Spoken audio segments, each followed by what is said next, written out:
The orange glow of distant stars reflected off the polished floors of the USS Horizon as Captain Alex Morgan made his usual evening rounds. 3 years into their deep space exploration mission, the routine had become a comfort to him. The quiet hum of the ship's engines, the occasional beep from monitoring stations, and the soft conversations between crew members working the night shift created a symphony he had grown to love. "Captain on deck," announced Lieutenant Kate Johnson as Alex entered the bridge. "At ease," Alex said with a small smile. "How are we looking tonight, Lieutenant?" Kate handed him a tablet. "All systems normal, sir, though I've been picking up some unusual energy readings from the nearby cluster. Nothing concerning, but worth investigating."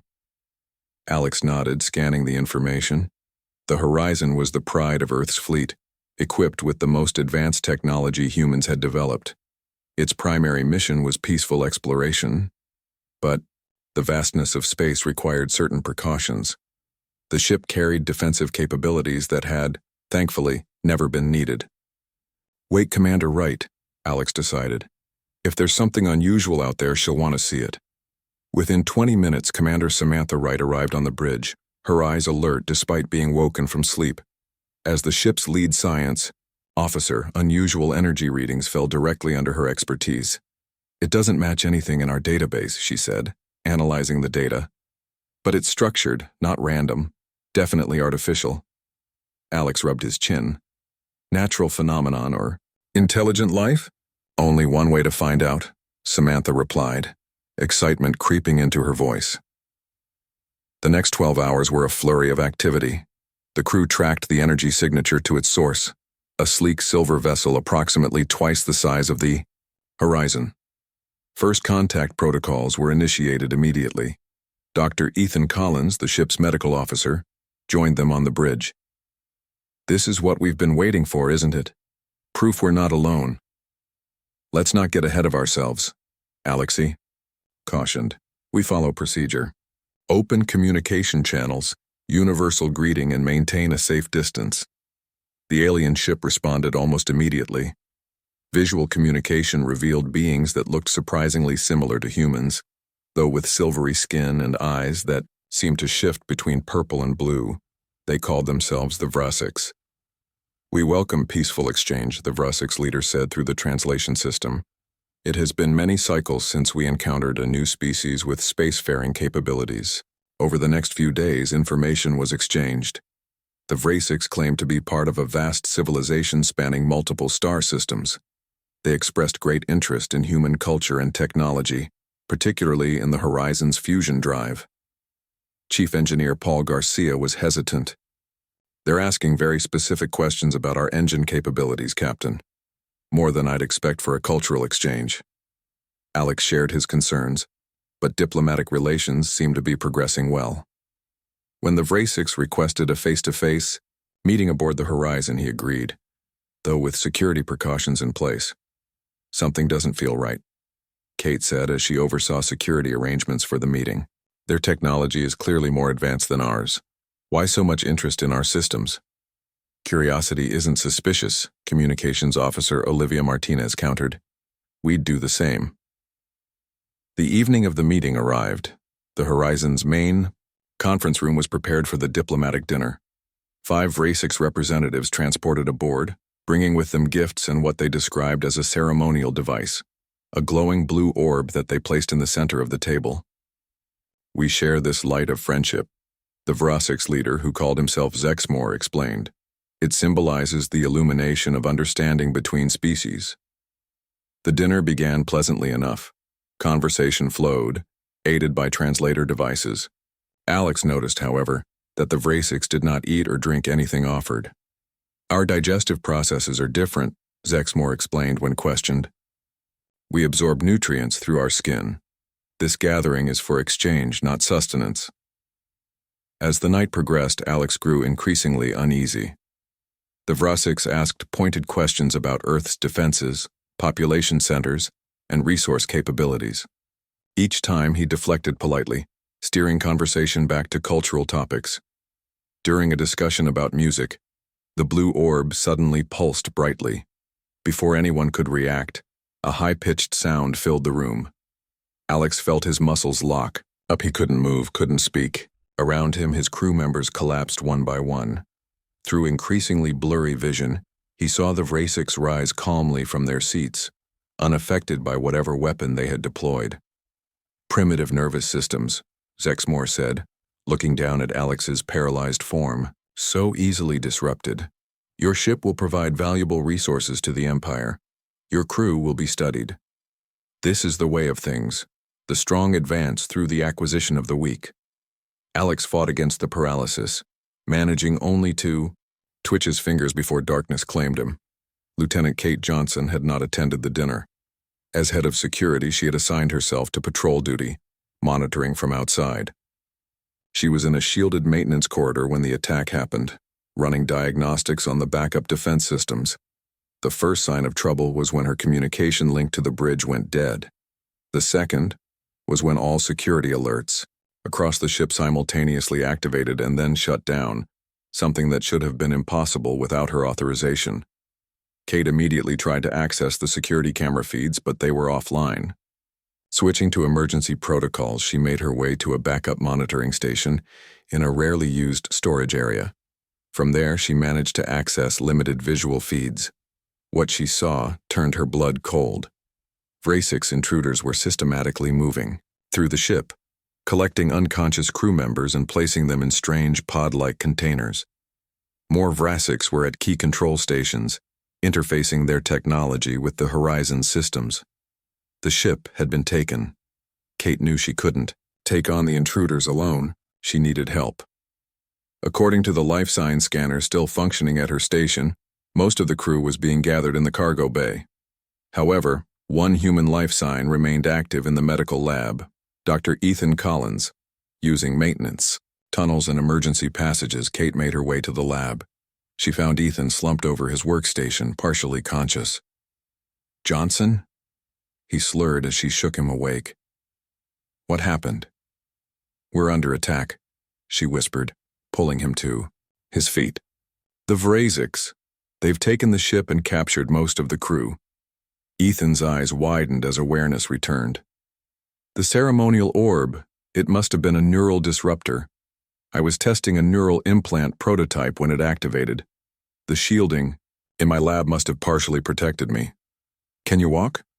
Kate asked, already checking the corridor outside. "Yes, but where can we go?" "If they've taken the ship, first we hide, then we figure out how to take back our ship and free the others."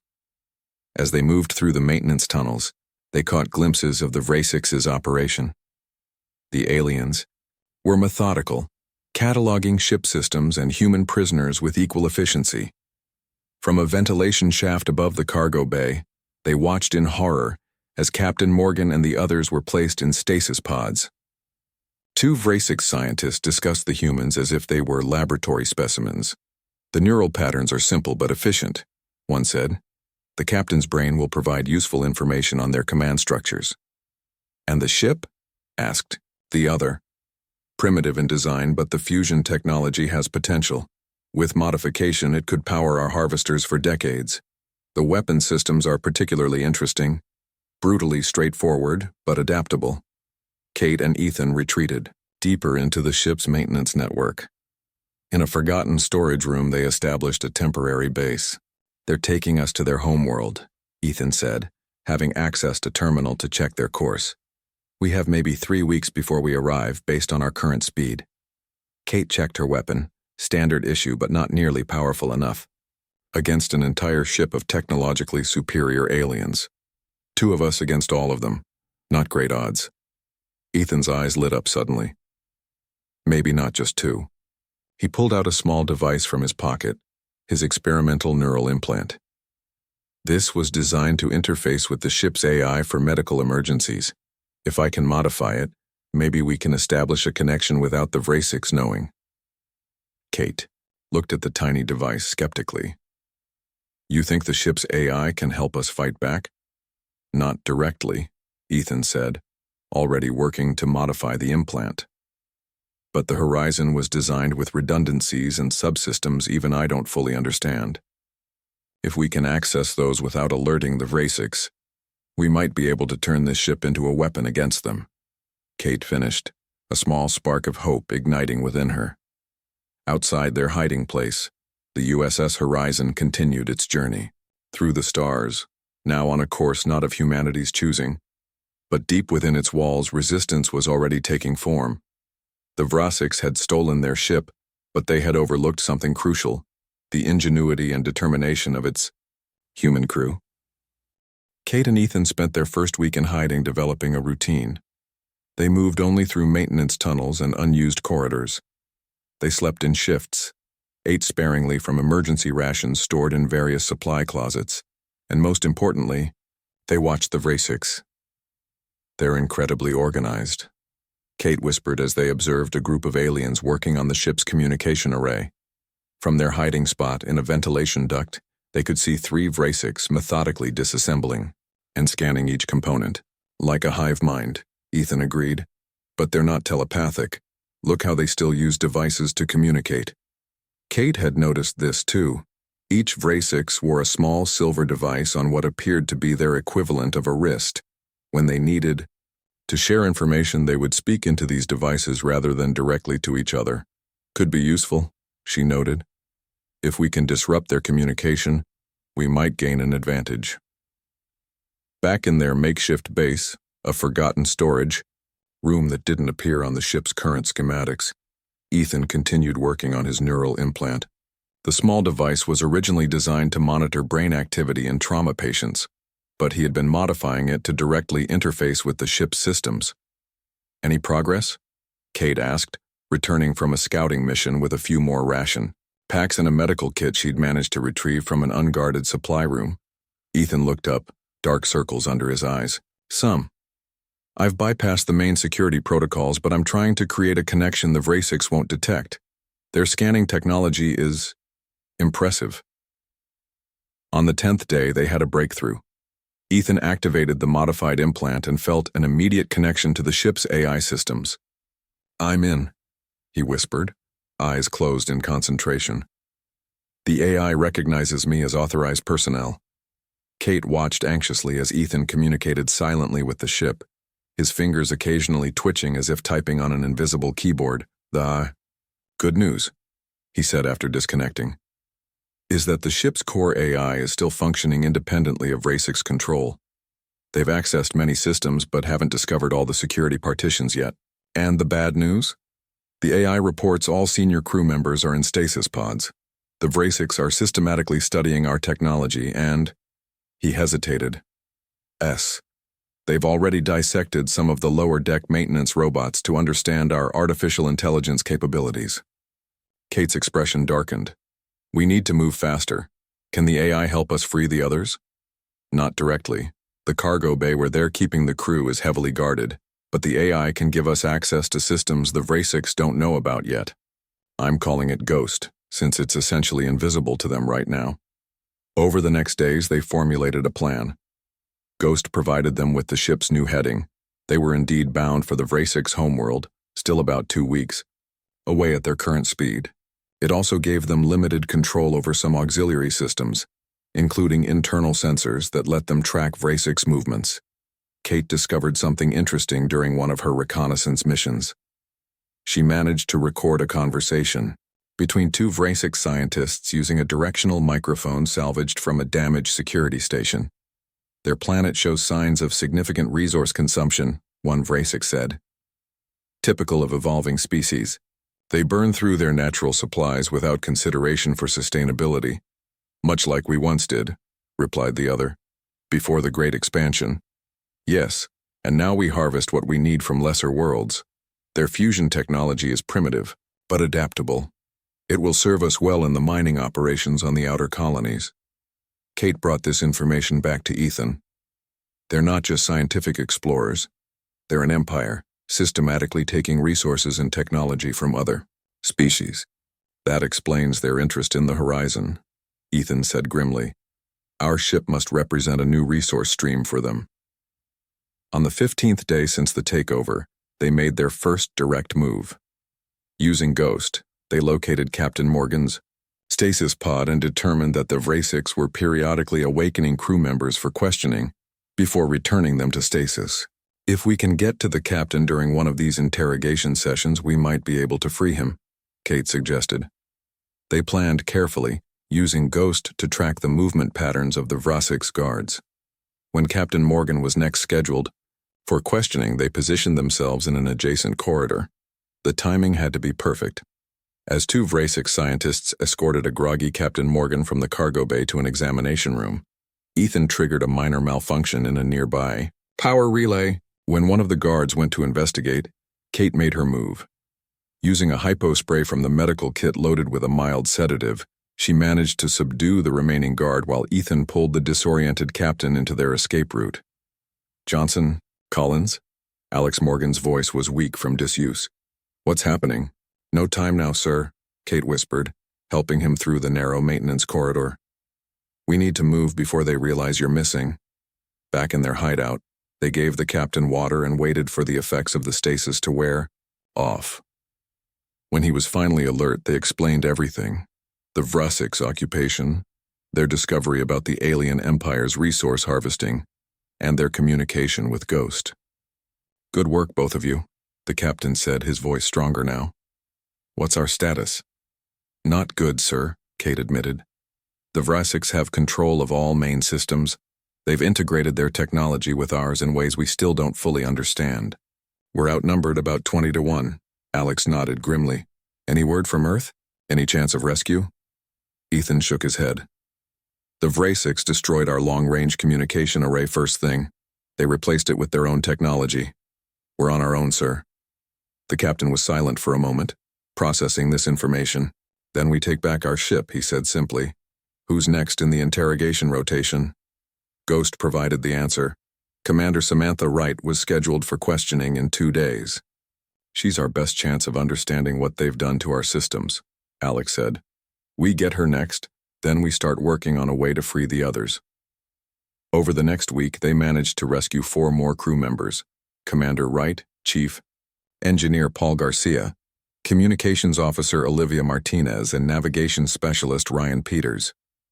Each rescue was more difficult than the last, as the Vrassik's began to notice the pattern of disappearances and increase security. Their breakthrough came when Olivia made a crucial discovery. While analyzing Vrassik's communication patterns through Ghost's monitoring systems, she noticed something remarkable. They use a unified frequency for almost everything, she explained to the growing resistance group. Their personal communicators, their ship interfaces, even the neural disruptor that incapacitated us. They all operate on variations of the same base frequency. Paul Garcia's eyes lit up with understanding. A single point of vulnerability. If we could generate a counter-frequency, we could disrupt their entire command structure, Samantha finished the thought.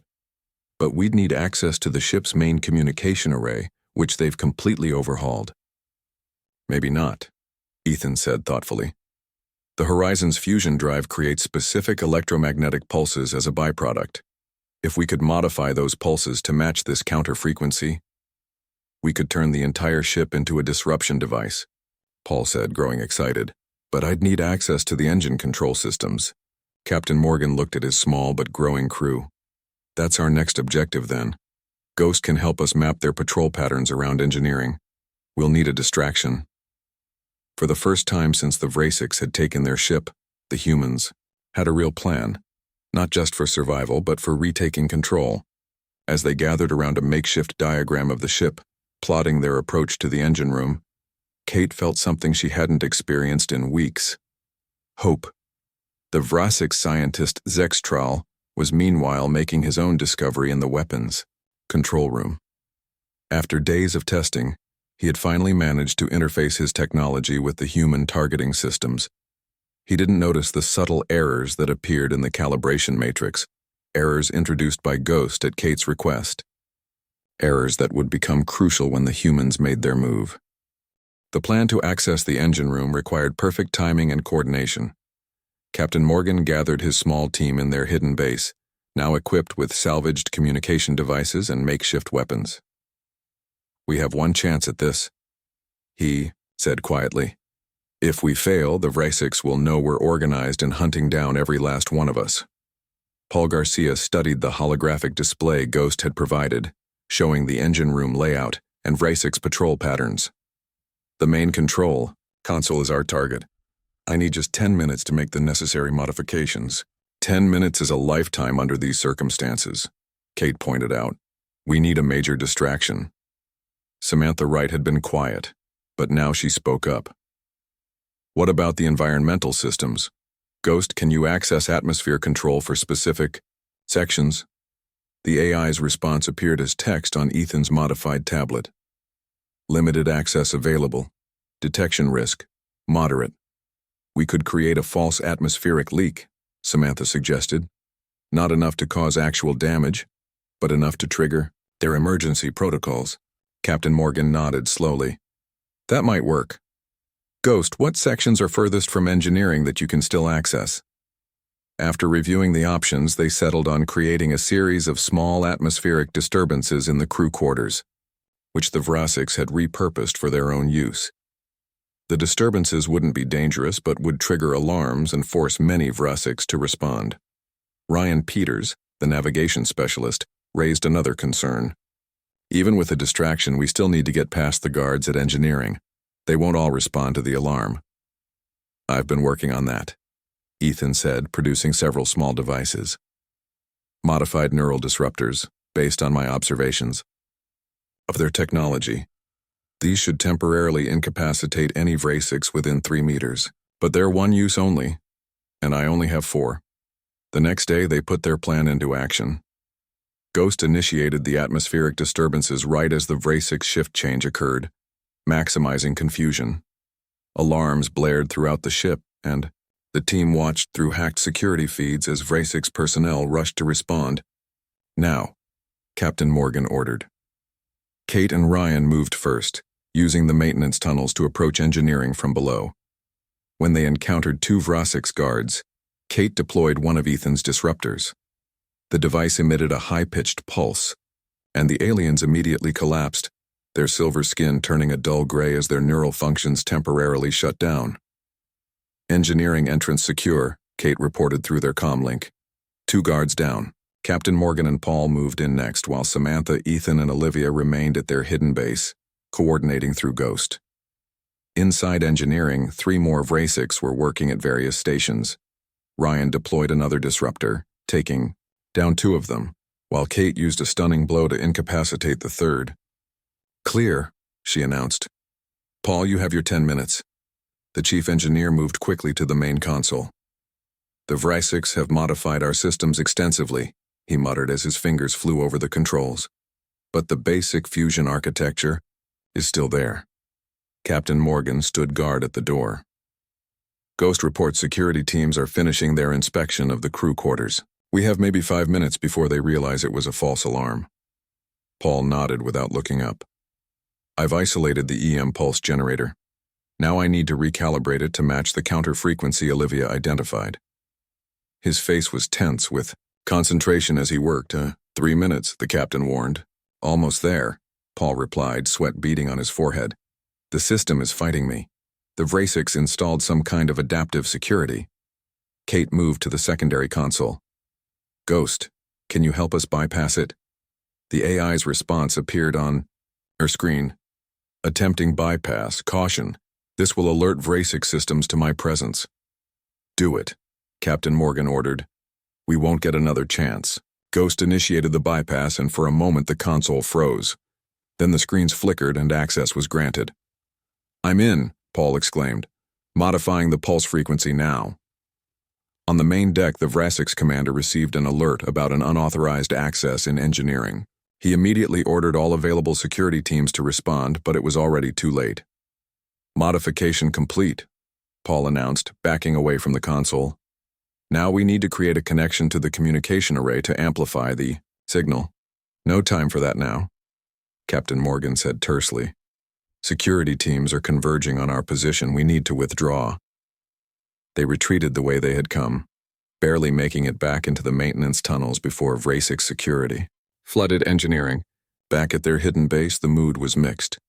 They had succeeded in modifying the fusion drive, but still needed a way to connect it to the communication array. The Vrasics will be on high alert now, Samantha pointed out. They know their Systems were compromised. Not only that, Ethan added grimly. Ghost reports they've detected its presence. They're searching for the source of the intrusion. Captain Morgan paced the small room. We need a new approach. Direct access to the communication array is impossible now. Olivia, who had been quiet until now, suddenly sat up straight. Maybe we don't need direct access. The Vrasics have been integrating their technology with ours, creating new connections throughout the ship. If we could use those connections... A backdoor, Ryan said, understanding immediately. Use their own modifications against them. Exactly, Olivia nodded. Their communication tech is connected to almost every major system now. We might be able to create a feedback loop. Paul considered this. It's possible, but someone would need to upload a new operating protocol to the main computer, and that can only be done from the bridge. A heavy silence fell over the group. The bridge was the most heavily guarded area of the ship, constantly staffed by at least 6 Vrasics, including their commander. I'll do it, Ryan finally said. I know the bridge systems better than anyone except Captain Morgan, and we can't risk you, sir. Kate shook her head. It's too dangerous. The moment you step onto the bridge, they'll know you're not supposed to be there. Not if we make them think I'm still in stasis and being transported for questioning, Ryan countered.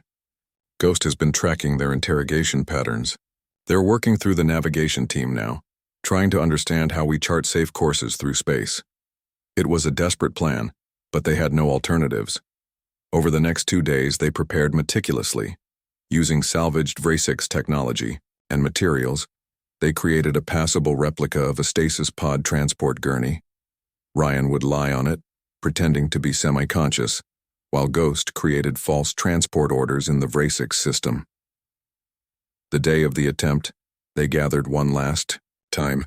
Remember, Captain Morgan told Ryan, your only job is to reach the tertiary navigation console and upload the new operating protocol. Don't try to fight, don't try to do anything else. Upload and get out. Ryan nodded, his face pale but determined. Understood, sir. Kate and Ethan would escort him part of the way, posing as Vrasics using crude but effective disguises based on materials taken from the incapacitated guards. The silver skin coverings wouldn't survive close inspection, but at a distance and in the ship's dimmed lighting, they might pass.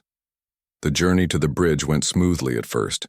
They encountered few Vrasics in the corridors, and those they did see barely glanced at what appeared to be a routine prisoner transport. But as they approached the final checkpoint before the bridge, disaster struck. The Vrasics commander himself was exiting just as they arrived. He stopped, his shifting purple-blue eyes narrowing as he examined them. This prisoner is not scheduled for interrogation, he said, his translator making his voice sound flat and mechanical. Identify yourselves. Kate and Ethan froze, their disguises useless against such close scrutiny. But Ryan, lying on the gurney, suddenly began to convulse violently. Neural cascade failure, he gasped, thrashing about. Stasis malfunction. The commander stepped back instinctively, then barked an order. Take him to medical examination immediately. This specimen cannot be damaged. It was the opening they needed. Kate and Ethan quickly pushed the gurney past the commander and onto the bridge. In the confusion, no one noticed as Ryan's hand slipped to the tertiary navigation console and inserted a small data device. The upload took only seconds. By the time the real Vrasics medical team arrived, Ryan had removed the device and resumed his convincing act as a malfunctioning stasis subject. Back in their hidden base, Captain Morgan received the confirmation from Ghost. Upload successful. New operating protocol integrated with Vrasics systems, ready to initiate on command. The crew exchanged looks of grim satisfaction. Their ship, once taken from them, had been rewired from within. The fusion drive was now connected through hidden pathways to the communication array, ready to broadcast a neural disruption wave specifically calibrated to Vrasics biology. How long until we reach their homeworld? Captain Morgan asked. 2 days, Samantha replied. According to Ghost, we'll be presented as a trophy to their planetary leadership. The captain nodded slowly. Then that's when we make our move. When all eyes are on us and when we can make the clearest statement possible. The countdown to reclamation had begun. The horizon approached the Vrasik's homeworld, a massive planet with swirling purple clouds and 3 small moons. From their hiding place, the human crew watched through Ghost's access to the ship's sensors as hundreds of Vrasik's vessels moved in complex patterns around the planet. Their civilization is impressive, Samantha admitted reluctantly. She and the others gathered around the small display showing the alien world. Those structures in orbit must be their space stations. Captain, Morgan nodded grimly. Remember, we're not here to destroy. Our goal is to disable their forces long enough to free our crew and escape. The night before their arrival, Dr. Ethan Collins voiced the concern that had been troubling him. The neural disruption pulse will affect their entire fleet within range. We don't know how their ships will react without conscious control. There could be crashes, collisions. I've thought about that, Paul replied. I've modified the pulse to include a shutdown command for any vessel using Vrasik's control systems. Their ships should go into a safety hibernation mode rather than continuing on dangerous trajectories. Kate looked skeptical. Are you sure it will work? No, Paul admitted. But it's the best I can do with the limited access we have. As the final hours ticked by, they made their preparations. Olivia established a secure communication link between all members of their team using modified Vrasik's devices. Ryan finalized the navigation coordinates for their escape route. Paul completed the last adjustments to the fusion pulse system, disguising them as routine fluctuations to avoid detection. Ghost reports increased activity on the bridge, Samantha announced as they entered the planet's orbit. The Vrasik's commander is communicating with planetary leadership. They're preparing for some kind of ceremony. Captain Morgan checked his makeshift weapon one last time. Everyone remember their assignments. Kate and I will head to the cargo. Bay to free the crew once the pulse hits. Ethan and Olivia will secure the medical bay for any crew needing immediate attention. Paul and Samantha will maintain control of engineering, and Ryan will take the bridge. They shared a moment of silence, each one aware of the long odds they faced. Even if their plan worked perfectly, they would be one small ship trying to escape from the heart of an alien empire. We've come this far, the captain said, reading their thoughts. We'll make it the rest of the way. For our crew, for our ship, and for Earth. The Vrasik's homeworld loomed larger in their view screens as the horizon was guided into a ceremonial orbit. Through Ghost's monitoring, they watched as the Vrasik's commander prepared the ship for display. Shield systems were deactivated, weapons, systems powered down, and huge external lights activated to illuminate the hull for the watching crowd. They've dropped shields, Samantha reported. Now would be the ideal time. Captain Morgan shook his head. Not yet. Wait until we have maximum audience. Wait until they can't possibly hide what's about to happen. An hour later, Ghost reported that the Vrasik's planetary leadership had arrived on a massive station directly alongside their position. A ceremonial inspection was about to begin, with the horizon as the centerpiece of what appeared to be a significant event. Now, Captain Morgan ordered. Paul, already in position near an auxiliary engineering terminal, initiated the sequence they had named Horizon's Dawn. The fusion drive hummed to life, its usual steady pulse changing to a distinctive pattern that matched the counter-frequency Olivia had identified. Throughout the ship, the Vrasiks stopped whatever they were doing, confusion evident in their movements, as the inaudible pulse began to affect their neural patterns. The modified signal traveled through the pathways they had created, amplifying as it reached the communication array. When it broadcast outward in a powerful burst, the effect was immediate and dramatic. On the bridge, the Vrasik's commander collapsed, mid-speech, his silver skin dulling as his neural functions paralyzed. Around him, the entire bridge crew fell in similar fashion. "Bridge is clear," Ryan reported through their comm link as he emerged from his hiding place in a maintenance shaft, moving to secure navigation controls. Throughout the ship, similar reports came in as the human team moved to their assigned positions. The Vrasiks had fallen where they stood, completely immobilized by the precisely calibrated pulse. In the cargo bay, Captain Morgan and Kate worked quickly to deactivate the stasis pods. One by one, confused crew members emerged, disoriented but otherwise unharmed. "Quickly," the captain urged them. We don't know how long the effect will last. Everyone to emergency stations.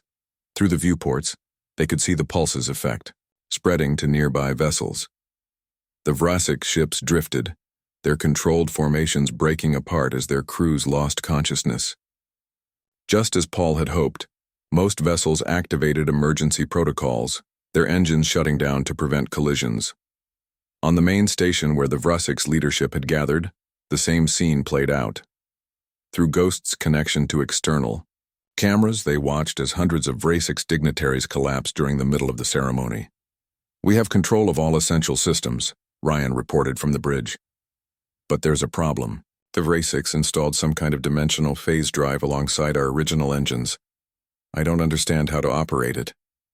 Paul rushed to the bridge, examining the alien technology that had been integrated with their systems.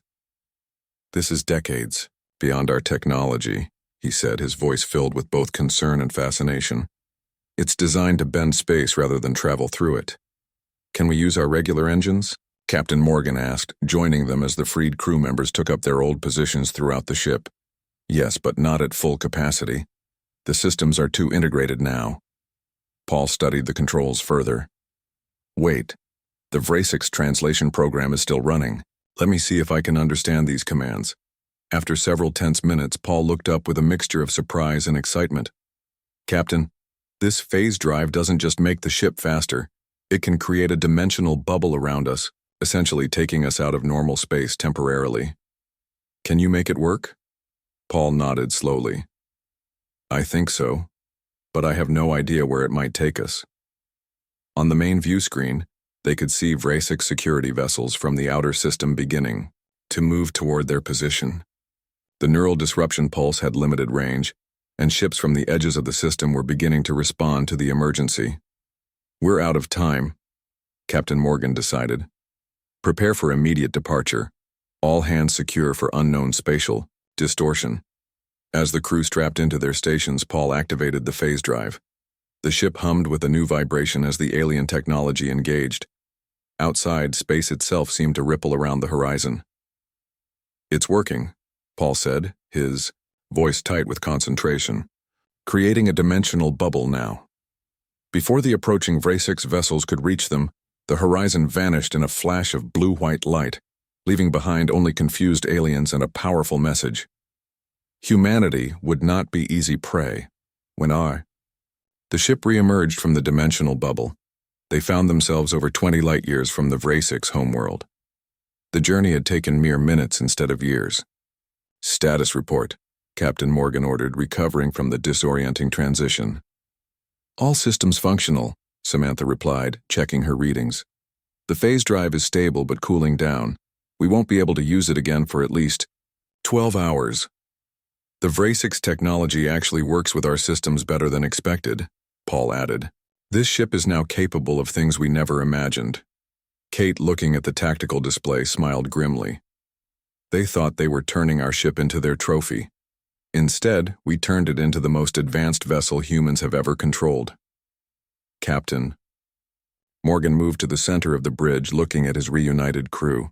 Many were still confused, some needed medical attention, but all were alive and free. "Set course for Earth," he ordered. "But first, we have one more task." At the edge of the Vrasik system, they deployed a special beacon. It contained information about the Vrasik's empire, their tactics, and most importantly, the frequency that disrupted their neural functions. Any human vessel encountering the Vrasiks in the future would have the knowledge needed to defend themselves. As the stars streaked by on their journey home, Captain Morgan made a final entry in his log. "The USS Horizon was taken from us, but in our struggle to reclaim it, we gained something far more valuable. Knowledge of other civilizations, advanced technology, and the certainty that humanity can face the challenges of the galaxy. They stole our ship, but in doing so, they gave humanity the stars."